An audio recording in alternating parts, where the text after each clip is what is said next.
Imagine a program that day in and day out, hour by hour, is actively and successfully rehabilitating some of our city's forgotten neighborhoods. Restoring their glory, reestablishing the good, and doing it with the very people who are in need of the same. The SHINE campaign, Start Helping Impacted Neighborhoods Everywhere, is in use in Oklahoma County.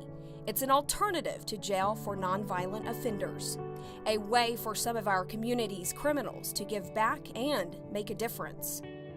Probably the greatest benefit is the fact that we don't have this person over there being warehoused in the jail, and they're actually being made a productive citizen rather than completely siphoning resources off out of the county. We can't even measure the dollars and cents in what it's doing for people. The brainstorm of Oklahoma County Commissioner Brian Mon began back in the spring of 2010. He brought together judges, prosecutors, and defense attorneys to share with them his concept, his idea on how to impact parts of Oklahoma City that need help and attention with men and women who are facing jail time. It's a chance for a low-level, nonviolent offender to work off their sentence in community service hours instead of time spent behind bars. Even deadbeat parents who are not paying their child support can qualify and be sentenced to this program. Obviously, first and foremost, it's work, and it's hard work, and I don't think the majority of folks that we send to the program really like what they do. It's a good alternative to going to jail. They get to go home to their families at night, but they've put in a solid day of hard work. It's difficult work, and it's meant to be. But this is an alternative, one could argue, unlike most of the other alternative programs, in that there is an immediate benefit to the community. If you've ever had an opportunity to see the results of the SHINE program, the end result, the product that's there when all these individuals are finished, I think you would be undoubtedly very well impressed with the improvement to the area, to the community, because of this program. SHINE, as it's known, puts these offenders to work.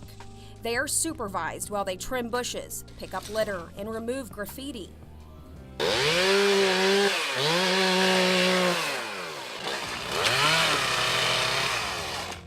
They work on roads, clean up around schools, and clear out parks. You name it, they do it. The SHINE workers even set up tents for the annual Arts Festival in downtown Oklahoma City. With county-issued equipment, these men and women, hour by hour, pay back their debt to society. The SHINE program was named the 2012 John F. Kennedy School of Government at Harvard University's Bright Ideas Award winner. One of the main reasons was the innovation of using county resources, like the big equipment already owned by the county, with the manpower of people who have a debt to pay back to their community. The concept is easy to get behind, but the proof was in the pudding when Commissioner Mon took the DA's office and the judges to the streets to see firsthand just how much work needed to be done. Where we are right here is actually the gateway to Stockyards, but we're also around the corner here from the most economically repressed neighborhood and poorest elementary school in the state, not just the county. Dumping like you see right here is not altogether uncommon, a tire, a mattress, a piece of furniture.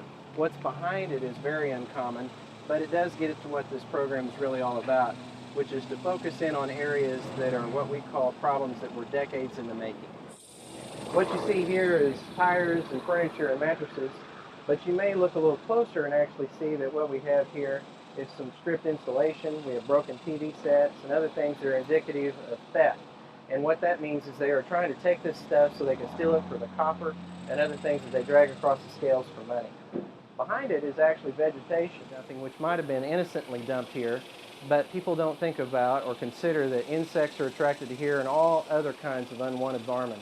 But also that the vagrants will take and make windshields out of this, and homeless huts, and then of course those that are up to no good, such as prostitution and drug users, will actually take this and shield their activity to provide them cover from law enforcement. What will happen is the prostitutes will stake out a wooded area that's encompassed like you see here. They will drag a mattress that's been illegally dumped somewhere, and when it wears out, they'll just usually toss it aside and they'll bring another one. And then you see evidence of all kinds of things that suggest the prostitution, the clothes being removed, underwear over here, used condom wrappers. And so you can obviously tell that this is exactly what this has been set up for. Well, actually, while I would have loved to have found this area as a little boy, you can appreciate what a fun house this could be. But also, what's worse about the fact that this industrial dumping is illegally going on here is the fact that they didn't even stack it to OSHA standards. This is completely just willy-nilly. They obviously just tossed it in here any which way it fell.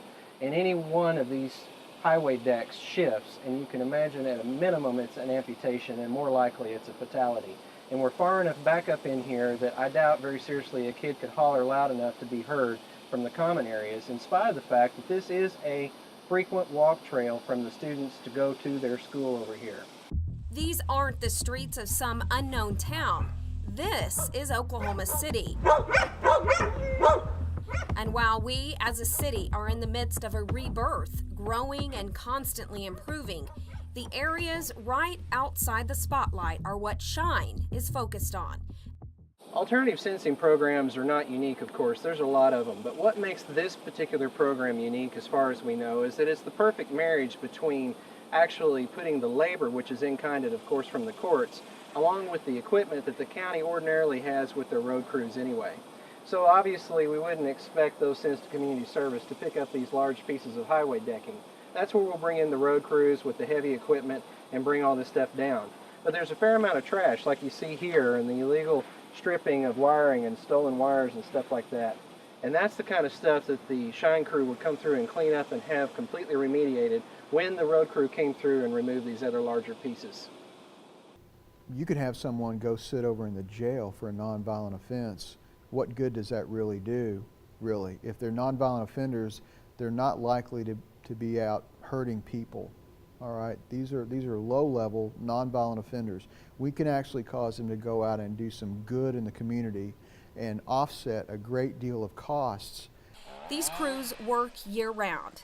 They are made up of a variety of offenders, some who are carrying with them some pretty hefty sentences, like this man who received a 5-year probation and 40 hours of community service. But he gets to do his community service during the day and go to work at night. I've gotten more mature since the incident happened.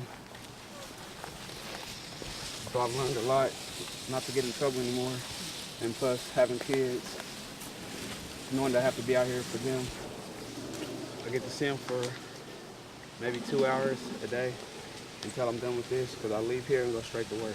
When I took the tour with Commissioner Amon to the southwest side, I grew up in that area. I was amazed how clean and everything looked.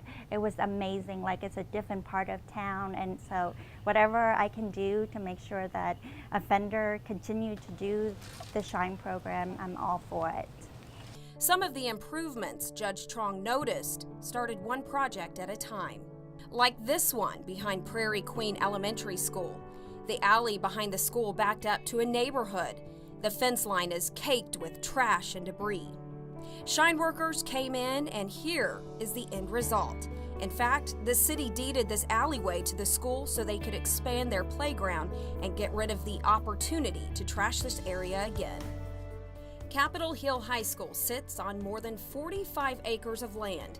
There is a 10-acre lot of trees originally planned as a horticulture project for the students 40 years ago, but was left unmanaged once the teacher who originated the idea left the school. Shine workers found it overgrown and ripe for vagrants and illegal activity. It took some time, but they were able to clear it out completely, leaving behind this nice park area. We are thrilled that this cleanup is being done in this community. It tells the citizens that somebody cares about them, and it just really will make a difference in the lives of the children in those schools. One of the most ambitious and possibly most noticeable projects Shine has taken on is the cleanup of Crystal Lake. City Council member Larry McAtee best describes its importance.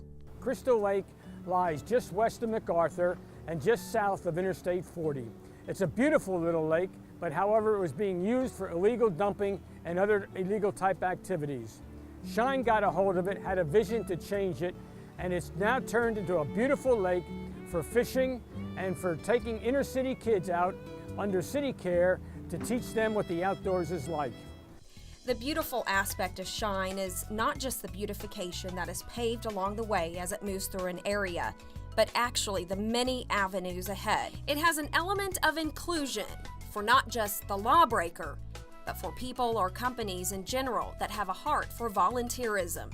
It's the perfect opportunity for corporations looking to give back to the community. We aren't talking dollars here, we're talking manpower. Take Chesapeake, for example. They brought out 65 employees, spent 3.5 hours cleaning graffiti. In that time frame, they cleared 5 miles of creek bed graffiti, making a difference without having to make a huge donation. It's that simple. It's absolutely a positive thing. It's way over. It's been decades since anyone has done anything here, and thank God we're starting to do something. Just demonstrates the power of a good idea whose time has come, and I think that's what the SHINE program is. The legislation that we passed and that was signed by Governor Mary Fallin was ultimately called the Safari McDoulet Act. Safari was a staffer on Commissioner Mon's team. She was very active in the SHINE program. Safari McDoulet had a vision for where she wanted to see Shine go, how she wanted it to impact not only criminals, but make an impact before someone entered the court system. She came up with Students for Shine. Unfortunately, Safari was killed by a drunk driver in February of 2012, but Students for Shine lives on. Take these U.S. Grant football players, for example. Students sign up and make a pledge to do community service through the Shine Foundation website. If they complete 100 hours of community service in their community, they receive a cord from their county commissioner and certificate at graduation. It's something that can go on a college application form or resume to show leadership within the community. In fact, the Students for Shine volunteers have actually put in more hours of community service than those assigned to the time through court. Hundreds of thousands of volunteer hours to make a difference in their community. It's a true testament to the impact the Shine Foundation is having. The Students for Shine program could not work without the Shine Foundation. The Shine Foundation must be the individual entity that coordinates those students so that they are protected from liability and that the taxpayers are protected from liability. And so the foundation is essentially dependent on donations that come from people like you who want to help carry on Safari's legacy. I'm standing right now a couple miles from downtown Oklahoma City where the Thunder play and the Devon Tower and there's a beautiful garden. And yet here we are, not very far from that in a wasteland. This is our city too. And I think anybody who cares about our city has got to care about this stuff too. It has an impact, and it's as long as these types of areas exist, we're in danger of losing all the gains that we've made as a city. We've got to think about this stuff too.